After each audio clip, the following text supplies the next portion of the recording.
Many times a DUI defense lawyer will negotiate with the prosecutor to get a DUI charge reduced down to what we call a dry reckless. And think of it as there being sort of a hierarchy of offenses, with the DUI being the worst, and one notch below a DUI is what we call a wet reckless, which is reckless driving involving alcohol. And then a second notch below DUI is dry reckless, which is reckless driving not involving alcohol. Now, there's a lot of benefits to getting a dry reckless. And in most DUI cases, a dry reckless is considered a very good resolution of the case, a very good outcome.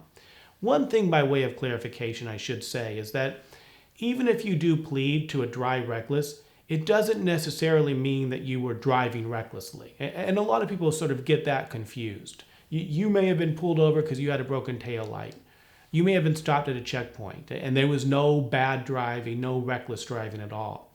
Well, nevertheless, you agree to plead to a reckless driving because it's much better than the alternative of pleading to a DUI, or it's the lesser of two evils. Now, I want to talk about the benefits of a dry reckless. First of all, you generally have a lesser probationary period. So with a DUI, usually it's 3 to 5 years probation. With a dry reckless, usually it's 1 or 2 years. Secondly, the fine is usually much less.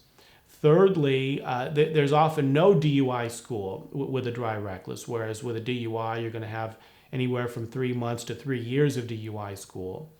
Fourthly, a dry reckless conviction does not trigger a license suspension, so whereas a DUI conviction does. Now, you could still get your license suspended if you lose your DMV hearing, but simply being convicted of dry reckless in court is not in and of itself going to trigger a license suspension. And in cases of a second time or a third time DUI, the benefits of a dry reckless are even greater, because with each successive DUI, the penalties get exponentially worse. So in a second time DUI, you're looking at a minimum of 4 days jail, sometimes in many counties 30 or 60 days. And with a third time DUI, you're looking at a minimum of 120 days jail and a 3-month license suspension.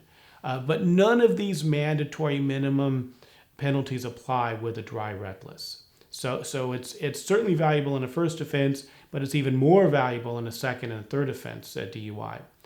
And another great benefit to the dry reckless is that it does not count as a prior on your record. So if you're convicted of DUI, or even of the lesser offensive wet reckless, it's treated as a DUI on your record. And if, God forbid, you get in a situation where you get another DUI charge within the next 10 years, this new offense would be treated as a second time DUI, right? And like I said, the penalties are much, much worse on a second time.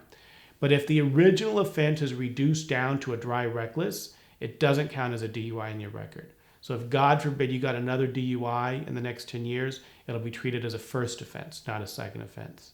So it's a really good outcome. It's not easy to get. A lot of times prosecutors are very stubborn and they don't like to reduce a case to a dry reckless. And the reason they don't is because they want to have that prior, right? They want to get you for a second time, next time if you get a DUI. So prosecutors tend to be very stingy, and it can be hard to persuade them to knock the case down to a dry reckless. But a good DUI defense lawyer, if he can find problems in the case and convince the prosecutor that it's a weak case and they're likely to lose at trial, if they go to trial, a lot of times we can get it reduced down to a dry reckless, and it's a real benefit to the client.